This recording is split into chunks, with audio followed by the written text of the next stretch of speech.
किसी ने क्या खूब कही है कि मैं सोचता हूँ इसीलिए मैं हूँ। ডিসক্লেইমার, আমি আমার ইউটিউব ভিডিওতে কাউকে কিছু বোঝাচ্ছি না বা কাউকে কিছু শেখাচ্ছি না, কারণ আমি নিজে যখন নিজের কথা শুনি না তখন আমি এটা কি করে আশা করি যে অন্য ব্যক্তি আমার কথা শুনবে। আমি আমার লাইফের এক্সপেরিয়েন্স ইউটিউব প্ল্যাটফর্মে ভিডিও আকারে শেয়ার করছি। নমস্কার বন্ধুরা, আমি বিধানরঞ্জন দত্ত। আমি একজন কাস্টমার অ্যান্ড ফাউন্ডার অফ বংএমজি টি শার্ট কোম্পানি। আমরা প্রত্যেকেই স্যার স্টিভ জবসের থিঙ্ক ডিফারেন্ট এই ফেমাস কোডটা সবাই শুনেছি, যেটার জন্য অ্যাপেল আজকে এত বিখ্যাত।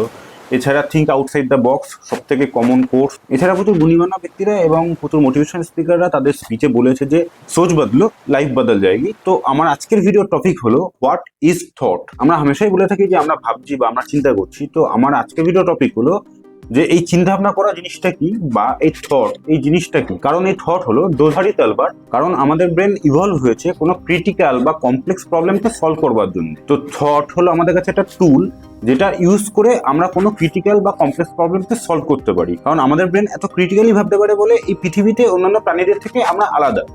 আর এই থটকেই যদি আমরা বুঝতে না পারি তাহলে কি হবে, আমরা এই থটের বা এই চিন্তা ভাবনার জঙ্গলে হারিয়ে যাব। আননেসেসারি মাইন্ড চ্যাটারিং করতে থাকবো, অস্থির ফিল করব, কি করব বুঝতে পারবো না, আমরা কনসেন্ট্রেট করতে পারবো না কোনো এক জায়গায়, মানে একটা স্থিরভাবে কিছুক্ষণ আমরা কোনো একটা টপিক নিয়ে ডিসকাশন করতে পারবো না। তো আমরা টাইম পাস করতে শুরু করি, টাইম পাস করবার জন্য সোশ্যাল মিডিয়ার মধ্যে আমরা হারিয়ে যাই। আর সেখান থেকে শুরু হয় আমাদের অ্যাংজাইটি, আমাদের ডিপ্রেশন। আর এডিএসডি তো আজকে খুব কমন একটা টার্ম হয়ে দাঁড়িয়েছে। তো সবার আগে বুঝতে হবে যে থট কি জিনিস, হোয়াট ইজ থট। কারণ আগে থট কো সমাজ ডালা তো লাইফ ঝিঙা ডালা। আমি তোমাদেরকে একটা সিম্পল প্রশ্ন করছি, তোমরা কোন ল্যাঙ্গুয়েজে চিন্তা ভাবনা করো? নিশ্চয়ই তোমরা কেউ চাইনিজে চিন্তা ভাবনা করো না, কারণ চাইনিজ জানো না।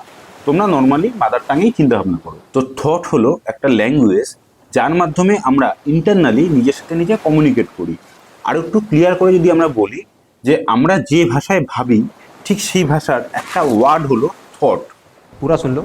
কতগুলি ওয়ার্ডকে পরপর সিকিউরলি বসিয়ে আমরা একটা সেন্টেন্স তৈরি করি, যে সেন্টেন্সটা আমরা ইন্টারনালি নিজেদেরকে বলি। একটু ক্লিয়ার করে বললে, ওয়ার্ড একটা ওয়ার্ড, ইজ একটা ওয়ার্ড, থট একটা ওয়ার্ড, তিনটে ওয়ার্ডকে আমরা সিকিউরলি বসালাম, বসিয়ে একটা সেন্টেন্স তৈরি হলো যেটা হলো হোয়াট ইজ থট। সেটা আমি প্রথমে নিজেকে বললাম ইন্টারনালি, এরপর এটাকে উইথ সাউন্ড আমরা এক্সটার্নালি এক্সপোর্ট করলাম ক্যামেরার সামনে, যেটা তোমরা শুনতে পাচ্ছ। এই প্রসেসটা এত ফাস্ট চলতে থাকে বা ফাস্ট ঘটে যে আমরা ধরতে পারি না। এটা খুব ভালো বোঝা যায় যদি আমরা এটাকে হিন্দিতে বা অন্য কোনো ল্যাঙ্গুয়েজে ট্রান্সলেট করি। যেমন দেখো, ওয়ার্ড ইজ থট, এই কথাটাকে আমি যদি হিন্দিতে ট্রান্সলেট করি তাহলে সেক্ষেত্রে হবে সোচ হি সোচনা হে, অর শব্দই হলো চিন্তা বা ভাবনা। তো যখনই আমরা হিন্দিতে ট্রান্সলেট করলাম কি হলো, আমরা ইন্টারনালি এটাকে হিন্দিতে ট্রান্সলেট করলাম ভেতরে ফার্স্ট, তারপর সেটাকে ফিজিক্যালি আমরা এক্সপোর্ট করলাম ক্যামেরার সামনে, যেটা তোমরা শুনলে। তো যখনই আমরা অন্য কোনো ল্যাঙ্গুয়েজে ট্রান্সলেট করি তো তখন এটা ফিল করা যায়। समझ पा रहे हो मैं क्या कह रहा हूँ? দেখো, আমি তোমাদেরকে একটা ওয়ার্ড বলছি বা একটা শব্দ বলছি, সেটা হলো ল্যাম্বরগিনি। দেখো, যেই আমি ল্যাম্বরগিনি বললাম, সঙ্গে সঙ্গে তোমরা তোমাদের মাথার মধ্যে ল্যাম্বরগিনির একটা ভার্চুয়াল ইমেজ দেখতে পেলে, যে ইমেজটা তোমরা কোনো জায়গায় দেখেছো, মানে রাস্তায় দেখতে পারো বা টিভিতে দেখেছো। এরপর তোমাদের ল্যাম্বরগিনির লোগোটা মাথায় এলো, তারপর ল্যাম্বরগিনির প্রাইস মাথায় এলো, এবং ভিতরে ইন্টেরিয়ার এবং বাকি সব কিছু তোমাদের এক এক করে মাথায় আসা শুরু হলো। তো এটাকে বলা হয় থিঙ্কিং। এবার এক একজনের মাথায় এক একটা থট আলাদা সিকোয়েন্সে আসতে পারে, সেটা এক একজনের চিন্তাভাবনার উপর নির্ভর করে। তো ব্রেনে কি হয়, যখন পার্টিকুলার কোনো একটা থট বা একটা ওয়ার্ড পায়, সেই থটটার এগেনস্টে ব্রাঞ্চ ক্রিয়েট করা শুরু করে এবং তার সাব ব্রাঞ্চ ক্রিয়েট করা শুরু করে। মানে জাস্ট ফর এক্সাম্পল, থট হলো একটা ওয়াক, মানে ওয়াক বলতে চলবার জন্য আমি একটা পা ফেললাম, এটা হলো ওয়াক। এবার যখন একটার পর একটা পা ফেলে আমরা এগিয়ে গেলাম, তো সেটাকে বলা হয় ওয়াকিং। তো ঠিক সেরকমই এখানে ল্যাম্বরগিনি হলো মেন থট বা মেন ওয়ার্ড বা মেন কিওয়ার্ড বলতে পারো, এবং তার ব্রাঞ্চ এবং সাব ব্রাঞ্চ তৈরি হলো, যে তার লোগো, তার কালার, তার প্রাইস, এগুলো হলো সাব ব্রাঞ্চ বলতে পারো থটের।